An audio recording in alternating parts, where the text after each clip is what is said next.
Special thank you to Seed and Stone Cidery and Lucky Buzz Meadery for sponsoring the show today. They help to make this show possible and supply us with the occasional beverage when we're out there. They've got 10 taps full of meads and ciders made right there in-house. They've also got all sorts of awesome events going on, including an open mic almost every single Thursday where you can come out and show your musical talent. So all you songwriters out there, stop out and grab a cider or a mead and tell them that the Songwriters Couch and the Patrick Joanne Band sent you. Again, Seed and Stone Cidery right here in Rochester, New York. Go out and visit them and let them know we sent you. Thanks, guys.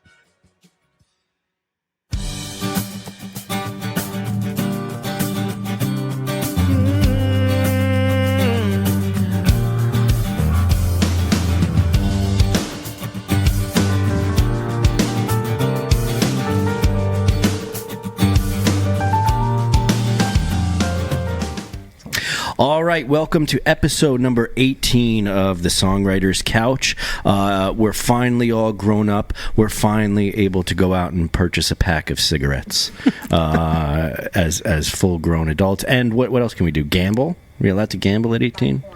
Yeah. What can you? Oh, yeah. Buy it, you can watch it. Yeah, I mean, watch it when you're younger, but yeah. All sorts of things we're now legal for. And thank you to Seed and Stone again. I mean, although you have to be 21 to drink alcohol, they are a sponsor of ours, so thank you for that and helping to keep us supported through this new year and into the first quarter here, so thank you to them. And thank you to everyone that's been watching and sharing and commenting, etc., etc. It really helps when you hit that subscribe button, when you share it, and when you do comments, it helps with all the algorithms, etc., right? So I'm talking to someone over here, and I'll introduce him now. Trent Yule. Trent Yule is in the house. Yes, Trent, I am. Welcome to the show. Welcome to the Songwriters Couch. It's an honor, truly. And why don't you tell the people here at home what you do, what you got going on, and where they can find some of your stuff. And if you can, try and get a little closer to that. Yeah, I apologize. I'm trying to maneuver the mic around the guitar. But either way, yeah, Trent Yule. I'm from Oswego, New York originally.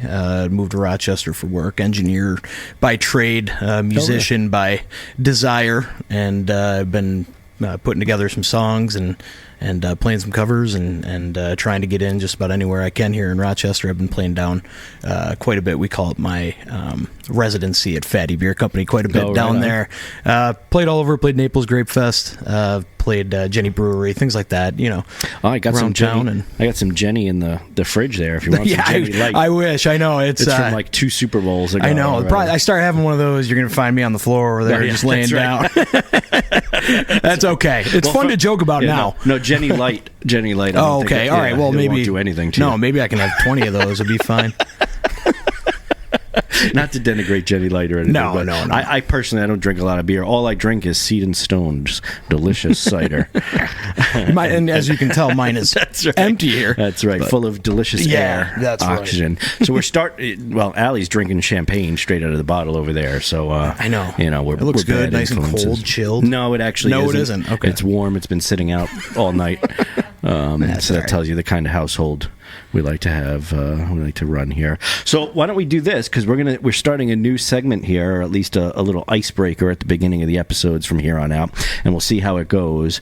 And what I want to do is 2 truths and a lie. So have you ever played that before? Yeah, I have. I did just give up one of mine. I was going to say born and raised in Rochester as the lie. Oh, okay. So, but let me rearrange in my head. You know, like the little cup game where they put the, I don't know, whatever under one and they switch them around. I got to do that in my head. What is that called? That's called something. They do it in. You see that like the AHL. Take my money on yeah, that's what it is. It's called you're being ripped off by someone highly skilled. So, all right. So, do you have something? Do you have it in your brain? I do. All right. So let's maybe mix them up. Don't have the lie, up front, or do you have a cat or a strategy towards how you're going to trick me? I don't. I think I got to keep it simple. That's how I operate best. Is just maintain some sort of simplicity. All right. Number 1. Yeah. I'm a triplet. Number 2. I played college hockey. Number 3 is I just had it. Does Does this give it away? No, I feel like you're trying to trick me now to make it seem like this last one's the lie, even though you're just trying to think of an actual fact. Yeah, I am trying to think of the third fact. I have 3 dogs, actually. Do I get to ask follow-up questions, you think? No? So 3 dogs played college hockey. College hockey. Yeah. What was the first one again? This. Yeah, I'm a triplet. Triplet, that's right. It seems like a big one, though. Triplet. Yeah, I got to call out that one. I'm going to say college hockey. No, I played college hockey. I am a triplet, the one male of the triplet, and I do not have 3 dogs. I have 1 dog, and I thought that was going to give it away just because of the pause and the but thinking about it. I felt like you were trying to trick me there into picking that one. Believe me, like I said, simplicity is like my thing, and maybe I could be too simple where I am. So are you identical triplets? No. So 2 sisters, Tori and Allie. My one sister did pass away when we were younger. But Allie is what we call a twin, what we would call a twin now. Yeah. And she lives in Oswego with my family, and she's not a musical, but she's a teacher, awesome 6th grade teacher. I think 4th grade. If she hears this, she will not be happy about that, but it's 4th grade, I believe. And no, she's great. And about you telling the world that she's a teacher? Is that no? Telling the world that she teaches 6th grade if she teaches 4th. I should know that. I'm her brother. Listen, guys don't remember things like that. I remember having conversations with Allie about how I talk to my guy friends too, and sometimes I don't know what they do for a living. I don't know what their last name is. I don't know what their background is. No. But I've known them for 15 years, 20 years. Right. No idea what ethnicity they are. It's if I remember your first name, it's good. Well, there's no doubt. My dad and I were. My dad has this running thing where he has to pull my mom aside, ask her, hey, what's their name? Because he doesn't remember. I call it man's disease. It's like, that's right. You have it too? Does it happen to you too? We all do. So what's good is Allie's now at the understanding that if I know someone, now I'm giving away all my networking secrets. If she's with me and I don't know what their name is, but I know them, and I don't introduce their name, she knows now to go ahead and ask. Oh, well, my name is You're a good team. That's my fiance does the same thing. Because I could have gone with that. I could have led with fiance, something involve her in some matter. I'm sure she'd like to hear that, but she's great. Zoe, hello. All right. Oh, so you're getting married? I am. Yeah, September that's a good Kettle Ridge down in Victor. Oh, right on. Yeah, it's the 28th of September. How is that? You said Fatty Beer Company. How is that place? It's great. So 2 guys, Zach Kadar and Jeff. I should know his last name, but his name's Jeff. Man's disease. They're great. It's a really nice new place down in the apartments off Union. Okay. Across the street from Lily's, I think it is. Where Finger Lake Rock Brewing was. And Nirvana's there. And they do a great job. Mug Club, they have drafts. They don't make their own beer, but they've got a massive beer wall, and it's good. Just a good place, good vibe. Really well lit and fun atmosphere. Yeah, those kind of places, like the low key places, I find to be so much fun to play because you can just sit back, you play some covers, some originals or whatever, right? And everyone's kind of drinking. You're kind of background music, so you don't have to be like performer necessarily for those type of shows. So I always dig them, and usually they'll pay all right too. So for anyone starting out too. Those are usually pretty good gigs, coffee shops and breweries and wineries and stuff, right? Yeah, I mean that's kind of where I've started. And again, we'll probably get into it, but I've been playing since I started teaching myself in August of 22 guitar. Oh, really? And so that recent? Yeah, and I kind of would bring my guitar to work, and I don't work at this company anymore, so I'm not outing myself. But I'd bring my guitar to work, and I'd if there was... be careful these days. They're letting go of people. I know. Sure. If they hear that, it might not be great. But anyway, I would bring my guitar in and just sit and go through it day after day after day. 4 or 5 hours at a time. Bring it to lunch and go out and play, and it's just something. I think prior to that, I had told my fiance, and I had forgotten about it, Zoe. If I don't learn guitar, it'll be the one regret that I have, Huh. on my deathbed type thing. And it would be. Growing up, it was, Jim Croce and the band and Lynyrd Skynyrd and all those. And then I kind of drifted towards the James Taylors, those type of guys. And, Yeah. I was just infatuated. I would sit, my friends hated me. I'd sit in my car and I'd listen to the same song on repeat because I just, there's something with singer-songwriter, acoustic guitar that obviously it's connected with a lot of people and, people are very, very into it, but that was just kind of my thing. And so Did you know piano or anything before you took up the guitar? No, no musical. I played drums when I was in 5th grade or something. I'll say for that was about for you only being, what is that, 2 years, right? Since playing guitar, it'll be 2 years. good, in August. Oh, thank you. And I appreciate you write your own songs as well, right? Yeah, I got in. It's funny. I would get into work and the first thing in the morning, I'd sit down. I used to. I'm kind of outing myself as a pig, but I'd go get a couple of coffee cake muffins from Dunkin' Donuts. Oh, delicious! And then I'd sit down and have coffee and Wait, coffee cake muffins. Yeah, is like cinnamon, cinnamon top. It's like crunchy. Oh my goodness, they're awful for you. But see, my thing is the apple fritters. Oh, you like apple fritters? And I used to work back in the day at a Baskin Robbins / Dunkin' Donuts, right? A long time ago. And one of my favorite things, they would come out my fat cells are tingling right now thinking about it. But when they would first make the bow ties. Oh yeah. And they'd come out and they'd first ice them, so they'd be warm in the center of them and oh, dude, you're making me salivate as we sit here. I'm on a diet. So sorry, I've been fasting. I didn't mean to interrupt your story. So you get some coffee cake donuts. Yeah, and I would sit down at work, and this was even before muffins, I should say. Yes, I apologize. But better get that right. It's very important. That's right. Then I get some coffee, sit down, and I got really into, I saw, this could be controversial. People don't love him. Some people love him like crazy. But Zach Bryan is this new, country indie type artist. And I remember back, I was seeing a video of the guy online, and he's sitting there and he's playing guitar and he's sweating by a fire in Florida. And I'm like, well, that doesn't make any sense. Why you have a fire in Florida? Whatever. It's the aesthetic. And he's playing the song, and I'm going, this is a really good song. And I'm looking at his hands, and I'm going, those don't seem to be terribly intricate chords. You know what I mean? And I said, I think if I just put some work in and started, I could probably write my own music, and, maybe it'll never be like that, but, at least I'll have done it, and it's something that I enjoy doing.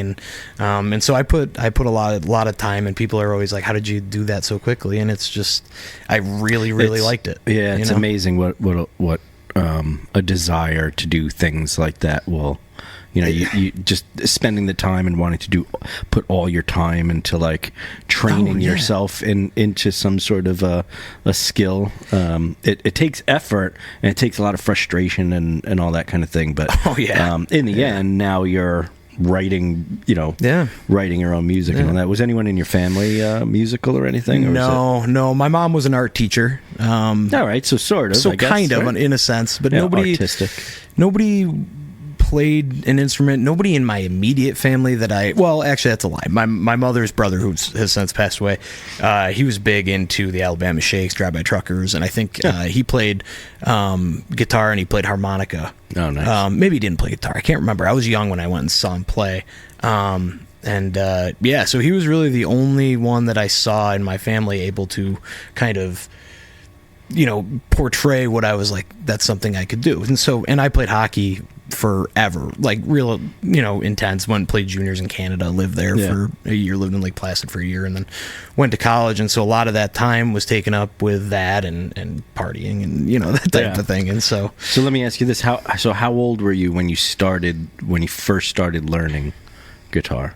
Because you said that was 22, right? Yeah, so it had been 28, 29. If you don't mind me telling now. Your age. Okay. Oh, no, that's fine. Usually girls are a little more sensitive. Yeah, I don't care. So you're 30, so you were 28 when you started, give or take. So everyone out there, you can start a new thing. Yeah, and do it after you're a kid. So it's almost like learning a new language too. Right. After a certain amount of time. I mean, learning. I'm still not fluent in theory. I don't really know much about theory. It's all kind of memorization and patterns, and things like that. Which I've started to kind of dabble in playing with other people. Roy Marshall, I'll shoot him out here. Oh, name dropping already. He's an unbelievable guitarist. He's playing all these open tunings, and he's asking me, what key is the song in? And some of them I can get, some of them I don't have a clue. But it's just something where.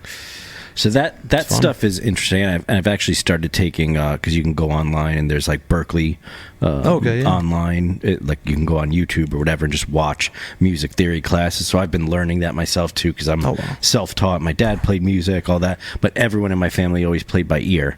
So it's like they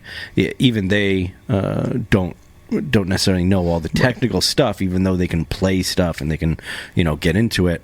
So I started learning that because a few members of my band are very like technical. Know a lot of theory and that sort of thing. So it helps when you're trying to communicate what you're trying to do. Yeah, to be able to actually talk to that. Yeah. But it's always so tedious for me though, like learning the. Yeah. How do you find it to be that you're picking it up? Man, I have to watch a part of the video and then go off to something else and you distract myself and then come back and then watch it and some of it sticks and then I have to watch it again at some point and still like the thing that I learned the last time is about major and minor scales and how those are built and pro tip here, there you go. So generally a major scale is going to be a whole, so from whatever the key is of the song, right? So let's say it's in G, so it'd be a whole step, a whole step, a whole step, a half step, a whole step, a whole step, a half step. That would be the major scale of whatever key it's in, right? The minor is these, you flip them, so it'd be a whole step, a a half step, a whole step, half step. Yeah, it's simple, but then when you start to break down, though, my problem is that, okay, that's great in theory, right? But then you have to know what those notes are every time you're... So as I'm playing, I'm not really... I've memorized patterns. I can kind of hear if I'm off with regards to it, But I'm starting to... I mean, that's something that, it's amazing you hear, like, I don't know, this is just Luke Combs. I had just heard this through videos. I'm not, like, the biggest Luke Combs fan, but... you don't have to... He was wearing a Luke Combs t-shirt under his sweatshirt. Yeah, and listen, he's very talented, and he's an awesome musician, his great singer. Has a rap. Yeah. Luke Combs. It's the Luke Combs bus tour rap. Yeah, and I got my lights on top, and I'm driving in front of it and escorting him through. But he said, he doesn't know theory. He knows. I think he started playing guitar when he was 24 or something like that. Oh, really? And so it's things like that. You hear those things and you go, I think I can do it. Yeah. But again, fluent, like the theory and fluency on the fretboard. I'm not there yet, but.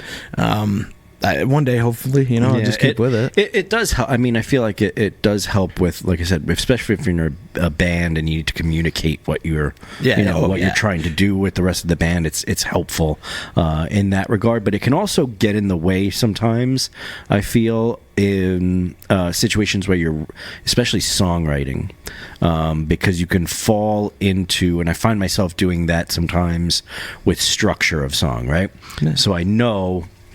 Typical song, I mean, to make it super simple would be verse, chorus, bridge, chorus, and then an ending or whatever, right? And you can make that more complicated, like intro, like pre-chorus, pre-verse, that sort of thing. Pre-verse. That's what they used to call me in high school. Pre-verse. It's probably because the audio is peaking. That's all right. Is that from my side? I'll use the... No, you're good. I think I just have the volume that goes right into the camera a little too high, so we'll fix that. That's another fun thing. I'm recording it separately there anyway, so... Okay. One of the other things I do want to talk about is the fact that we had to postpone this. Yes. And I don't know if we're even allowed to kind of talk about this, because I know the national... the United States Yeah, whatever throws that thing at your phone. Football, thing. Oh, the NFL. We don't say the name. The game with the ball, the pigskin ball. That's the no fighting league. We're allowed to even mention their name. They're pretty litigious, I think. Yeah, I'm sure they'll be searching the internet YouTube algorithm for this one. The reason we didn't have this episode and record it on Sunday was, one, the weather here was terrible, right? Yes. But then secondly, we were like, okay, well, let's move it maybe till Monday, and then realized, oh, wait. And I just happen to have my only piece of football gear on here for the Bills. Mm-hmm.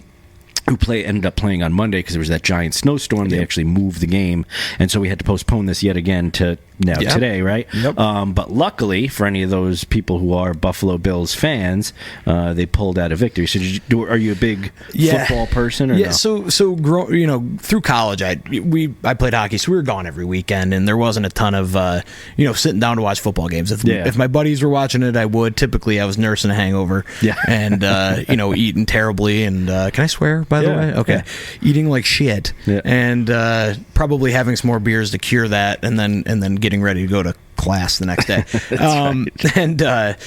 But as I left and came in, and I apologize to Buffalo Bills fans who are lifelong sufferers and have dealt with that for I like how you label that lifelong sufferers. Yeah, believe me, I've seen the 30 for 30s and all that.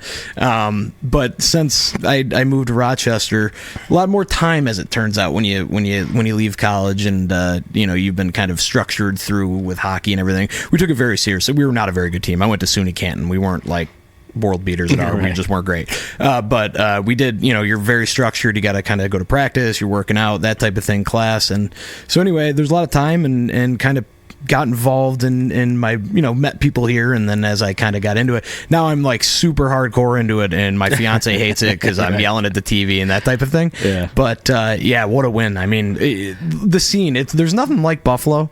People talk about the Bills Mafia, and they're like, everybody's always like they're amazing, but you don't really understand until you see it in person. Yeah, and I think now that they have the superstar, Josh Allen there, I think there's someone to like root for on the team that's a star, a superstar, and he's likable. I don't know, maybe. Well, who knows? Some people, person, right?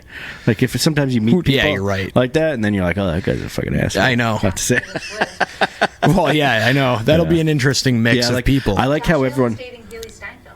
He is. Yes. Well, I got a bone to pick with Miss Swift anyway. So yeah. Yeah. So what is it? So she was on the Grammy ballot at one point, along with one of my songs, and I think she ended up getting the nomination and the win on it. So it was a close tie at first, but she just eked by me in the rankings. So wow. I'm coming for you, Taylor. I'm coming for you, TC. TC? No. TS. So you wrote a song that was up for nominated? Yeah. Oh, wow. Well, it wasn't nominated. It was on the ballot. So basically, for anyone that doesn't know how the Grammys work, you can submit a song, and then it can go on the actual ballot, and then people can vote on it. And if you get enough votes, the top whatever it is of that category, 4 or 5, whatever, then get nominations, right? Okay. Most votes. So the actual ballot itself doesn't get voted on. You do have to qualify for the particular category. That's why you hear sometimes rumblings about musicians saying, "Oh, well, we're in the wrong category," or why is my song in this? In the rock versus the pop. It should be in the pop category. It should be in this or that. And that's because when they submit it, they're submitting it, and the Recording Academy people that kind of scan everything or listen to everything to make sure are basically saying it's in the wrong category, and so it's in somebody else's hands. Moved, so, did you lose the camera? Do you want to fix it? Let me see. Is it back on? Don't pay attention to me. All right. We're gonna pay. Let's pay sole attention to the producer and just stare. Yeah. This is good. We'll ask her questions. This is good content right here. Just troubleshooting. I mean, hey, listen, and that's another thing. So yeah, before we move on from that, so Taylor Swift is going to probably be here in Buffalo because I'm. Who's the Chiefs? The Chiefs, right? Are going to be. That's the next game. Is it next week? So wear your parka, Taylor. We're gonna have a snowball fight. In the parking lot. I said don't give her a box. Let her sit out in the cold, and I mean that's true. Do you have to tailor to Taylor all the time? Like, is it? Do you ever go to the games? So I've been. No, I actually haven't been. Have I been? No, I haven't been to one. I've been wanting to, and the thing is as I stop drinking. Yeah. As we've talked about, I try to stay away from the tailgates, that type of thing. Yeah. It's not that I would like go crazy and have a drink. Plus it's just cold and without the alcohol, then I'm freezing like, and I'm not having like the greatest time. So I'd rather sit and watch on my TV in my house. But, I hear you. I'm in the same boat. My friend Dave, David Schneider. Big shout out to Dave Schneider. He's a big Bills fan. He was at that game yesterday or whatever it was, freezing his butt off. I'm like, dude, you're absolutely crazy. But he got a few years ago, I think I had won Bills tickets or something at my day job. So I had gotten free tickets. And it was November, so it wasn't like terribly cold. Yeah, but if you're out there for a few hours, and you're not that into the football game, right? It gets old. You're ready to leave, and not everybody's ready to leave. Those metal bleachers they really are conductive on butt cheeks. Yeah, it's not the best, and all your heat. Yeah, and then you're right on top of other people, and you're kind of like, this is not. But I don't like the raging drunk people. I'm just not into. I'm too old for that now, and I can't. I'm like, if I can go to a bar or something, I can just sit at home and watch it. I'll get into it. Yeah. As a matter of fact, I got my sister-in-law Joanna and my brother Chris into the Bills. They're completely not into football or anything. And but I have a projector screen. I saw that comes right down. Here. That's awesome. Projector. They can't probably see that, but we watched it on there, and it's a whole different experience when you're watching it on. I bet. A giant screen. So my sister-in-law's like, I'm gonna start screaming and stuff. I'm gonna start sneaking over here during Bills games. Be like, you're welcome to come over. I think next weekend. What is it? A away game, right? Yeah. No. They're playing Buff. First time that Kansas City is going to come. By the way, we're losing the entire audience here of everyone. Yeah, right. Everyone watching it. It's like, I don't care about football. Yeah, usually musicians are like, listen, you got to give the Bills when they get something good. You got to enjoy it. You got to be proud for Buffalo. As a matter of fact, the episode right before this was Josh Ketchum. Yeah. He could be like a fake name for Josh Allen. Ketchum. Right. Yeah, I thought that, and he was wearing all his Bills gear and stuff. So. Oh, okay. Well, when I met him, maybe he's why they won. Hey, listen, lucky fan, I guess. This show is the reason why the Bills won and will continue to win. So if you want the Bills to win, you need to share this. You need to share this. I'll be sharing it. Don't worry. I'm not worried about jinxing. Subscribe. Drink Seed and Stone cider. That's right. Listen, I got this.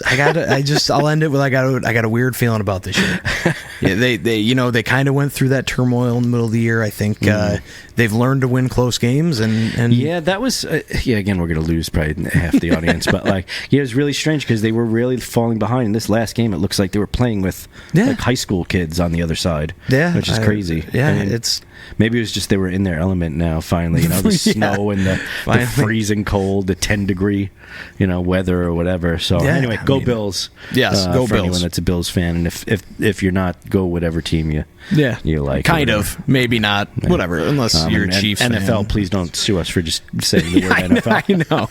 I know. We're really not sorry. What's that? Can you? Okay. I know. I used to own a bar, and used to have to, like, if you had any kind of event, you would have to call it the big game. You couldn't reference it as, in any social media or any advertising or anything, just a corporate monster, as the Super Bowl or whatever, and you couldn't reference the NFL or any of that stuff. So, that's unbelievable. So, yeah, because they want their cash out of it, but they don't have enough. Anyway, let's get back to music. Yeah. So you started learning guitar in 2022, but then obviously there was a bit of a time where you had to learn how to play. How did you start? I mean, I know you said in the morning you'd kind of get a couple of muffins or whatever, and that's generally how I write too. Like I'll wake up in the morning, cup of coffee. I feel like my brain is kind of fresh at that time, and things tend to flow easily. How did you approach starting to write your first few songs, I guess? So I had tried while I was learning. I wasn't ready to like put anything together, but I had tried to throw something down, and I said, this is not going anywhere that I think is going to be good enough to actually play in front of someone. And not funny, RIP, our bird died, actually, very odd. We had a cat that was just about on its way out, somehow found its last legs to jump and kill our bird. Anyway, RIP. So I apologize. A little dark part of the podcast. Well, I will say that, it's both dark and inspirational. Yeah, right. On the cat's last hurrah. Truly. Yeah. Truly. I mean, this cat we found him on the street. We had him for a year. We extended his life a year, and my fiance was, she's an animal person, so am I, but she basically gave him, a year of an amazing life and that type of thing. And so that's awesome. But anyway, the bird died, and I didn't have a ton of attachment to it, but my fiance did. And what kind of bird was it? Parrot? I have no idea. It was small songbird. And you want to know why? Is because I named the song for a Songbird. And I started writing, and I'm like, this is actually pretty good. And then I kind of got into a flow. It was almost like I wasn't writing it. And that was the first time I experienced something like that. Where like... Let me ask you this, too. Were you writing it? Because you said that you weren't that attached to it, but your fiance was. Were you trying to be in the mindset of her emotional state about it? Yeah. Does that make sense? Yes. Yeah. Yeah, and she's, again, really attached to the bird. Her father gave it to her, and so I knew how much it meant to her, and when I can kind of tap into that and access empathy for others and kind of put myself in that position, it's much easier for me to write than it is for me to write about myself or my experiences. And so it just kind of started coming when I was at work one day, and I was like, I had like 10 minutes that I wasn't actually doing work, and I said, all right, try to start this, just write something, John, something on a break. And so I did, and it came out, and I was like, that was it's not a song that I play now, that type of thing, but that was the first time that I wrote something, and I said, okay, like, I think you could actually attempt to really, write something that you could play for people, and that if you sat in a bar and did it, you wouldn't get kind of, I'm always worried, people are I'm gonna expose myself as a fraud. It's how my brain works, and I played it for my friends and my buddy had he called it the Sugar Shack Bash. Chris Sova. So if Chris Sova hears this, him and his brother, I grew up neighbors. We're dropping all sorts of names I know. Here. Taylor Swift, Josh Allen. I'm sorry, Josh Ketchum. Chris Sova. All sorts of stuff. Yeah, and yeah. Yeah, listen, we like to get everybody involved. It's called spreading the news. That's right. About the pocket. Yeah. But he called it the Sugar Shack Bash. He became obsessed with maple syrup and built a sugar shack in his backyard. So I got a little 12-inch old Fender amplifier, plugged my mic into a mixer, and plugged my guitar in. And that was my first gig. And I played all covers, and then afterwards, everybody was sitting around having drinks, and I was just sitting there. And Josh kind of grabbed the guitar, and he was kind of strong. He doesn't play. Chris does, and he's pretty good. But Zoe had told him, my fiance told him I wrote a song, and so it kind of forced me to play it. And man, I did not like that. I was uncomfortable, and I started playing it, and Josh kind of looked at me. You wrote that? And so I was like, okay, so people don't think that this is something that's kind of, I don't know, Mickey Mouse, I guess, in a sense, where it's not, it doesn't invoke anything in anybody. So that's really a great feeling too. The first time someone like is surprised, like, like when they ask what song is that? I feel like I know that. Right. Sort of. It's always a compliment because it's like, you're like, they recognize it as being something that's, it's worthy of, I guess, or whatever. Yeah, and not worthy is not the right word, because there's a lot of art, and a lot of people do write songs that are for themselves, and that's great. And I don't want to belittle anybody. I don't think that that's the way you do things, but to me that felt like it was really the catalyst of like, okay, you can actually sit down and write some songs. Yeah. And from then I started, the next song I wrote was Rescue Me. And all that's still to this day, if I go out and play it, all my buddies will, they want me to play that one. These Nights was another one that I wrote early.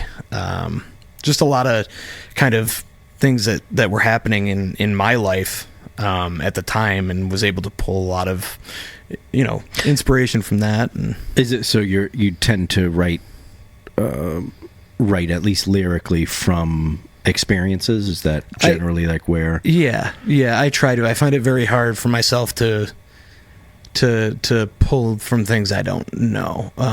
Young Man is the song I wrote that's kind of like that, but it's more on Jack Kerouac, and it's kind of infused Zach Bryan's life, that type of thing, where I kind of got inspiration from that. But typically it's something that I'm inherently close with, that I can pull from, and I have always been able to empathize with people. It's been, and it may make me soft, sorry, hand up, but in a sense, it's helped me really like find those guttural like feelings of what people are feeling. There's tragedies all over the place. A lot of my songs are very sad, but it's it's not. That's what I have to write, because that's one, I love that type of music. Sorry, and two, that's where I can feel like I can make a story that's actually going to make people feel something, instead of I could write something very plain and kind of pull generic things from it. But I don't want to do that, because when I'm singing a song, I have to really feel like I'm trying to like punch you in the gut with what I'm doing, or I can't feel connected. It kind of falls apart.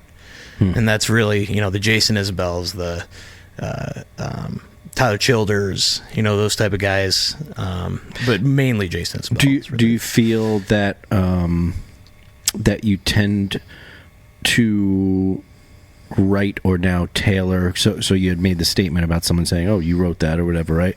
And I think it can sometimes be easy to fall into a trap of, "All right, I'm going to write to almost make like crowd pleasing songs," right? Versus, so I think Rick Rubin, I watched some interview with him, and he was talking about like the audience and who's listening to it should be the last thing on your mind. Yep. You should be going in there trying to make the best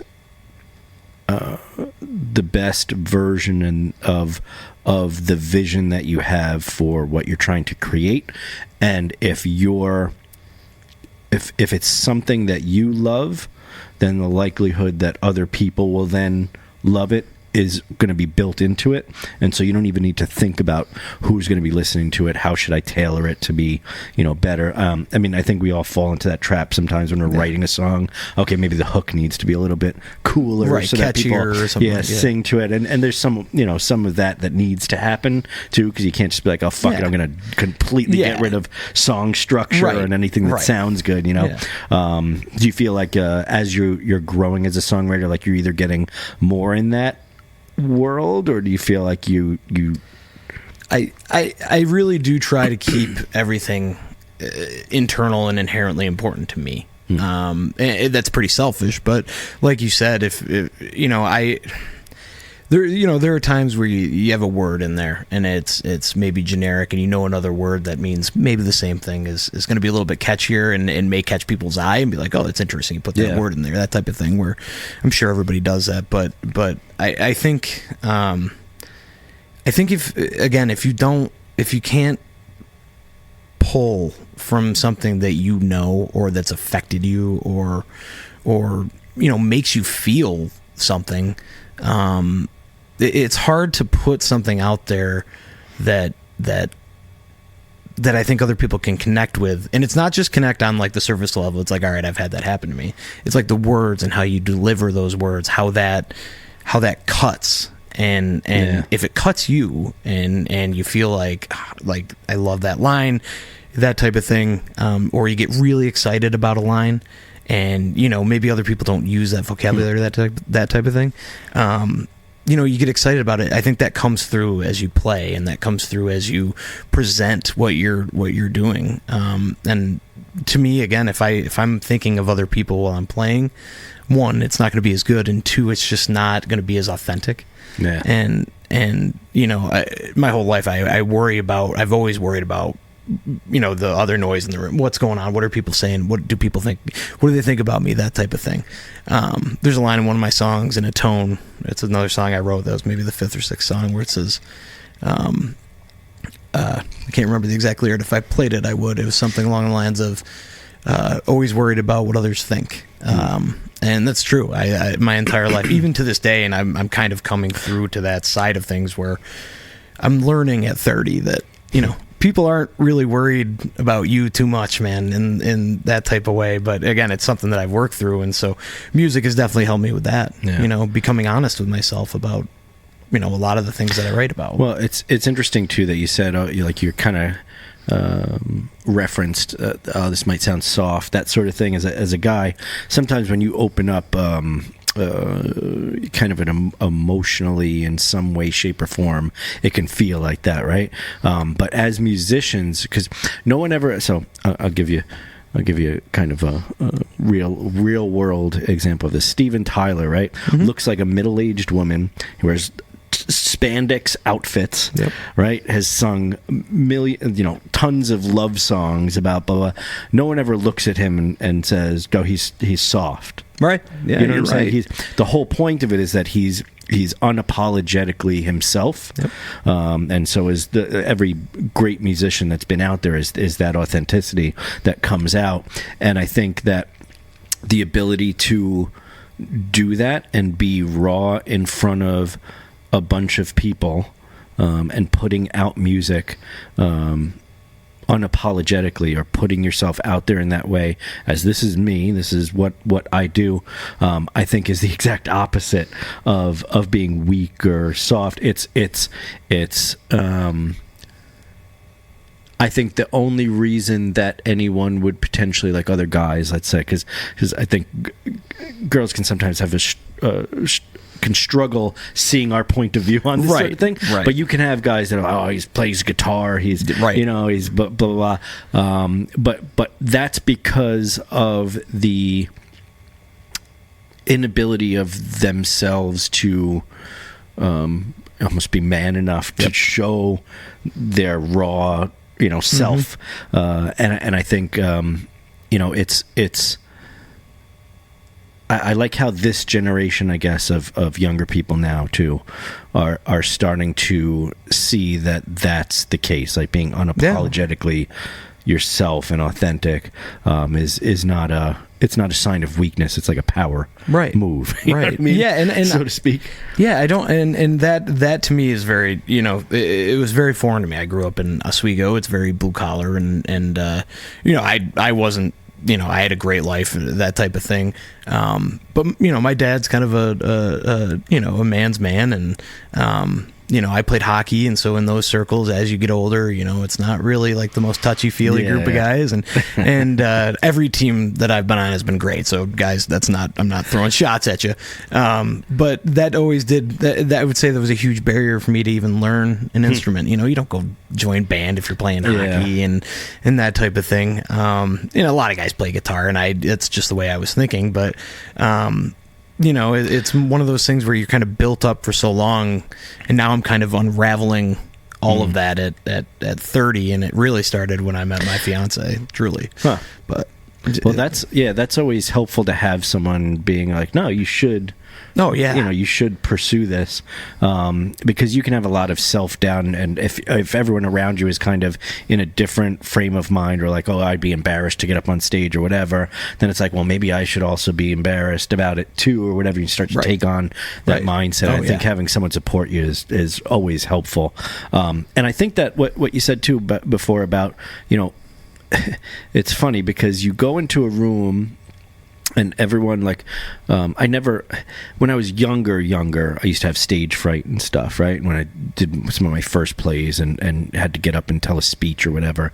But as I've as I've gotten older, that's all gone away because I've realized the same thing that you kind of said, where everyone's got their own thing going on, and 90% of the time they're not even paying attention to what you're doing, or they're in awe of the fact, like if you're on stage and you're playing and you're doing a good job, a lot of times people, even if they're not looking at you, they're listening to you. And I've said this on the podcast too. You see, my favorite thing is seeing someone having a conversation with someone else, like let's say at the bar, and they're both kind of tapping their feet. Yeah. They're not looking at the stage. They're not paying any attention, but they are subconsciously. It's like part of the experience that they're having. Right. But to think that you're going to get up on stage, and there's this like fantasy, this bad fantasy of getting up on stage and everyone pointing and laughing at you. Right. Look at that idiot up on stage. Listen to those lyrics. Right. Yeah. Oh, what's going on? You got a guitar? Like, I'm going to beat you up in the parking lot after this. Right. But that's never what happens. Right. Usually what happens is you get off stage and people are like, that was great, man. Or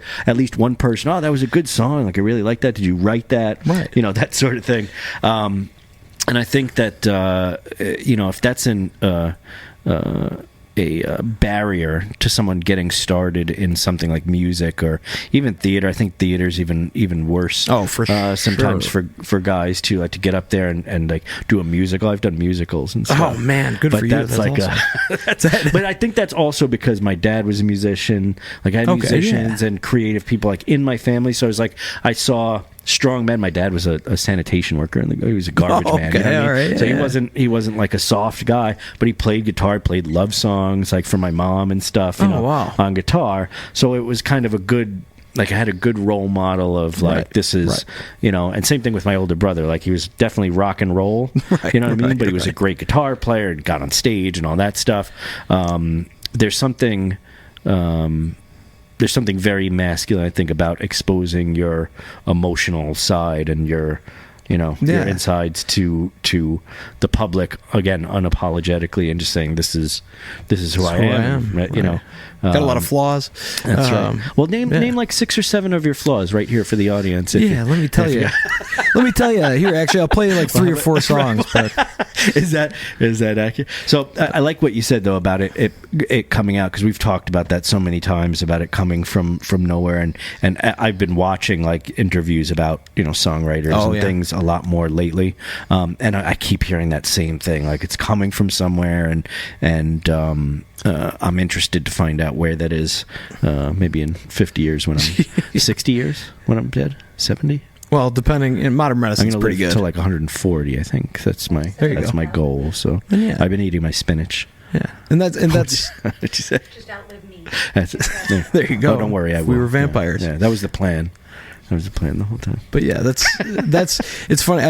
I don't know. They should give him the 5. I don't know if that's 5 minutes left. 5 minutes. Okay, but we're gonna have you play something too. Yeah, but okay. But yeah, again, like you're saying, you're listening to a lot of interviews, and as I've gone through this, and one of the things that keeps me going is I'm listening to interviews by Jason, but Charles Wesley Godwin was just on Rogan there, and I listened to that, and I listened to a lot of those interviews, and everybody says that same thing.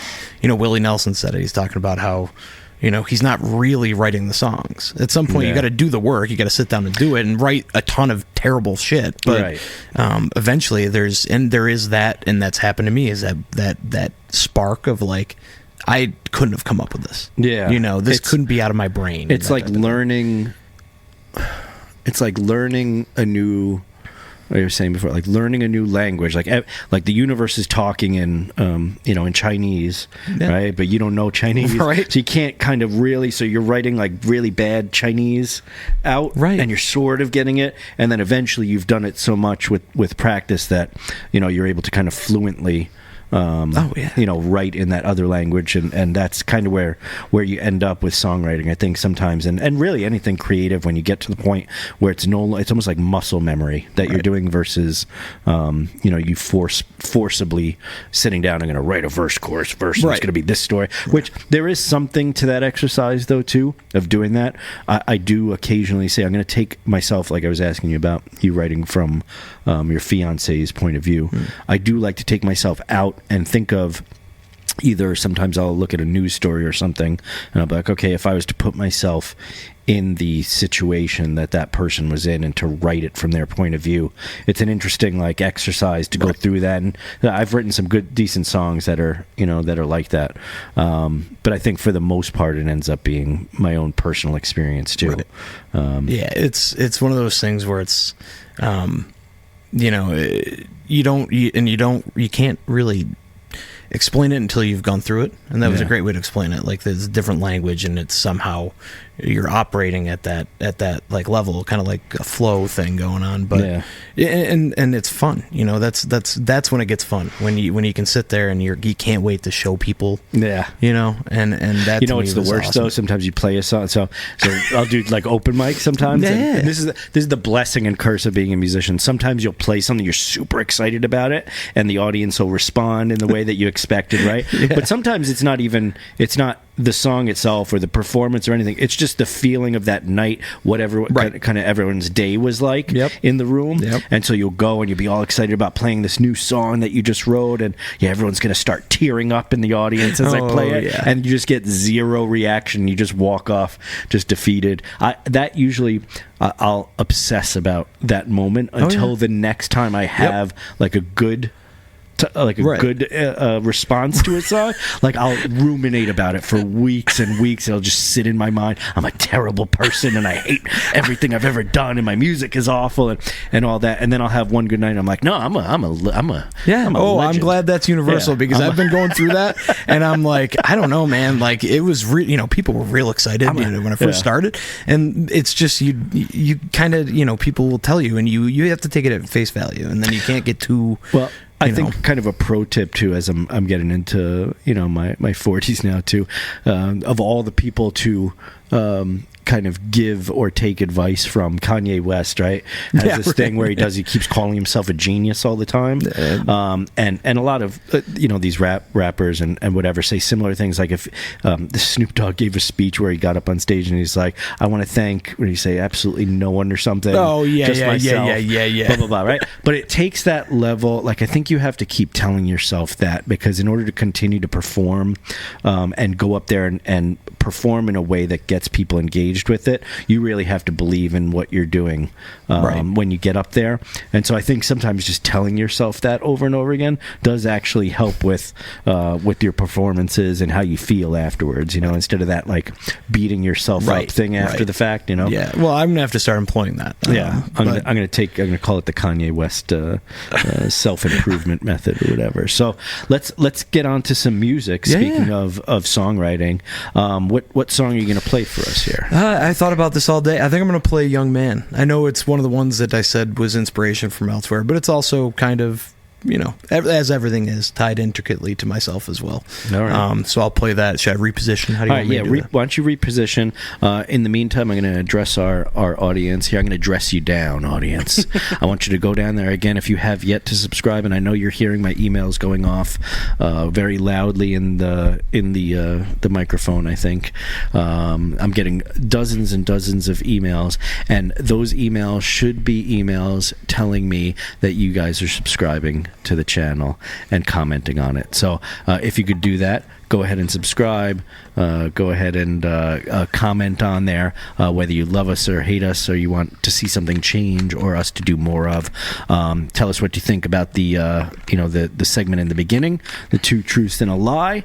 And thank you again to Seed and Stone Cider for sponsoring it. It makes this all possible. Allie, thank you again for producing the show here. Trent Yule, we're going to have you play a song for us here one more time, the title. And before you do that, where can people kind of find your music? Yeah, no, I appreciate that. Thanks for having me on, first off. This is awesome. But the song's called Young Man. I've got 3 or 4 songs up on Spotify, looking to get and record. I've got about 15 I'm looking to record. But YouTube, Instagram, YouTube's Trent Yule, Instagram's Trent Yule Music. TikTok is Trent Yule Music and Trent Yule. There's 2. Just kind of trying to throw it out everywhere, and we'll post all the if you can cut to we'll post all the links to your stuff, where you can find his stuff. We'll have our Patreon page there, so you can also help us out by subscribing there and giving us some cash there. And we've got, of course, some merch there, hoodies and the like that you can buy to help the channel and stuff. And we make them big too, so I know some girls like to sleep in big hoodies, big ass hoodies. So we got them. We got the triple X large size and stuff. So all right, everybody, Trent Yule. Thank you. This is Young Man.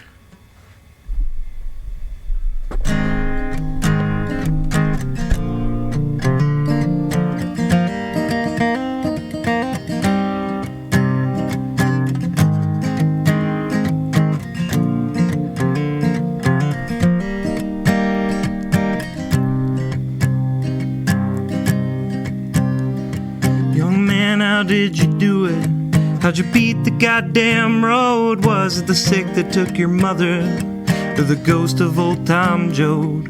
Did you see your brother sweating fierce out there, dropping in the heat of the dead and dying, laying cold in the New York City streets? And the voices in your cluttered mind, did they bend and shape to form, or was the notion brought upon by that sailor's uniform? In the baked dirt in Nebraska, did it take you by surprise how many lives were carved as children starved in the hot heat of July? Oh, young man, can't you see your bucket's filled up to the brim? Those long nights, headlights, and bar fights, lyrics you write where you rail thin. You see the flaws in others, and you still know you're not without sin. Consumed by Kerouac and Springsteen, so much so that you became them. You can search for an answer, but you'll never find the truth. This world's just cheats and liars, doing what they know is best for you. If a sinner's what they wanted, then it's time you had your bed, and you'll be 6 feet under, dead and gone, before you get yours yet. Oh, young man, can't you see your bucket's filled up to the brim? Those long nights, headlights, and bar fights, lyrics you write where you rail thin. You see the flaws in others, you still know you're not without sin. Consumed by Kerouac and Springsteen, so much so that you became them.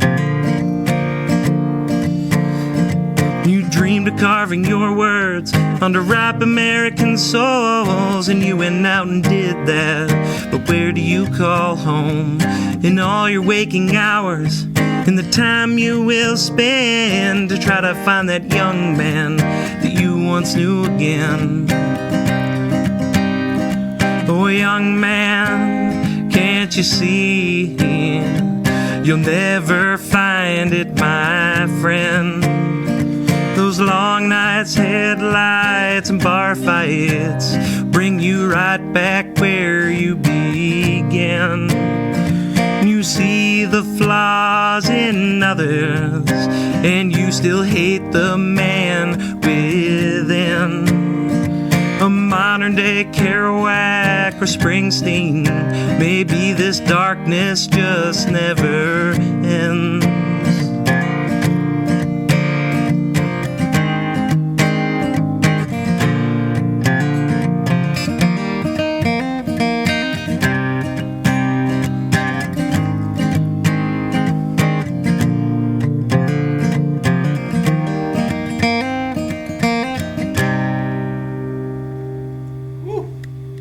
Thank you. Trent Yule, everybody.